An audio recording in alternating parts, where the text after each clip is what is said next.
भारत के ऐतिहासिक परिवर्तन में 1962 का भारत चीन युद्ध एक महत्वपूर्ण मोड़ साबित हुआ। यह संघर्ष न केवल सैन्य स्तर पर बल्कि राजनैतिक, आर्थिक और सामाजिक स्तर पर भी दूरगामी प्रभाव डालने वाला था। युद्ध का मूल कारण सीमा विवाद था, जो 1950 के दशक से ही भारत और चीन के बीच तनाव का केंद्र बना हुआ था।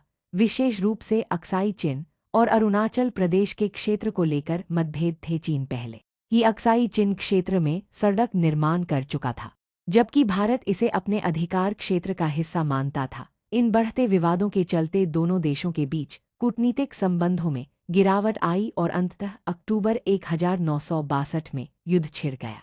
इस युद्ध में चीन की पीपुल्स लिबरेशन आर्मी (PLA) ने दो प्रमुख मोर्चों पर हमला किया, एक पश्चिमी सेक्टर में अक्साई चिन और दूसरा पूर्वी सेक्टर में अरुणाचल प्रदेश। पूर्णविराम भारत की सैन्य तैयारियां इस अप्रत्याशित आक्रमण के लिए पर्याप्त नहीं थीं। उस समय भारतीय सेना के पास आधुनिक हथियारों की कमी थी, संचार सुविधाएं कमजोर थीं और कई क्षेत्रों में सेना की तैनाती रणनीतिक रूप से प्रभावी नहीं थी। चीनी सैनिकों ने तेजी से भारत के अग्रिम चौकियों पर कब्जा कर लिया, जिससे भारतीय सेना को भारी नुकसान उठाना पड़ा। यह युद्ध केवल 1 महीने तक चला, जिसमें चीन ने निर्णायक बढ़त हासिल की और 20 नवंबर 1962 को युद्धविराम की घोषणा कर दी। इस युद्ध ने भारत को गहराई से झकझोर दिया। ये एहसास हुआ कि देश को अपनी रक्षा नीति में बड़े सुधार की जरूरत थी। इसके परिणामस्वरूप भारत ने रक्षा क्षेत्र में व्यापक परिवर्तन किए, जिसमें सैन्य बजट में उल्लेखनीय वृद्धि, आधुनिक हथियारों की खरीद और रक्षा उत्पादन में आत्मनिर्भरता की दिशा में कदम उठाए गए। 1962 के बाद भारत ने अपनी सैन्य तैयारियों पर विशेष ध्यान देना शुरू किया। रक्षा अनुसंधान और विकास संगठन इत्यादियों की भूमिका बढ़ी और भारतीय सेना को अत्याधुनिक हथियारों से लैस किया गया। साथ ही नए सैन्य ठिकाने और सीमाई चौकियों को मजबूत किया गया।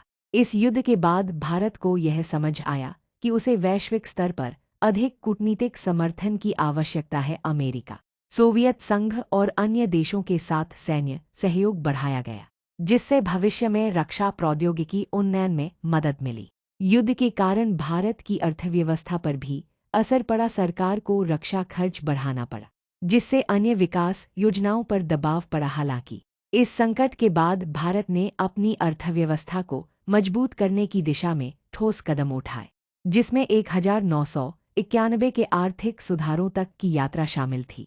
इस युद्ध के बाद भारत में सरकार पर दबाव बढ़ा। प्रधानमंत्री जवाहरलाल नेहरू को गंभीर आलोचना का सामना करना पड़ा और उनकी विदेश नीति की पुनः समीक्षा की गई। यह युद्ध भारतीय जनता के मन में राष्ट्रीय सुरक्षा की अहमियत को बढ़ाने वाला साबित हुआ।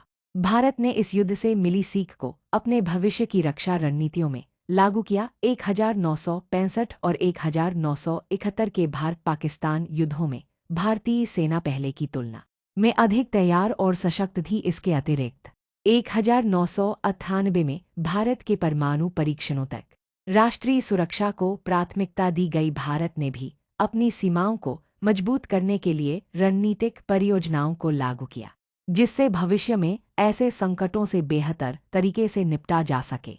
1962 का युद्ध भारत के इतिहास में एक चुनौतीपूर्ण क्षण था, लेकिन इसने देश को एक मजबूत सैन्य और रणनीतिक शक्ति में परिवर्तित करने की दिशा में गति दी। यह भारत की ऐतिहासिक यात्रा का एक महत्वपूर्ण अध्याय बना, जिसने रक्षा नीति, विदेश नीति और राष्ट्रीय सुरक्षा रणनीति को गहराई से प्रभावित किया। आज भारत की सीमाएं पहले से कहीं अधिक सुरक्षित हैं और यह युद्ध एक महत्वपूर्ण सबक बनकर इतिहास में दर्ज हुआ।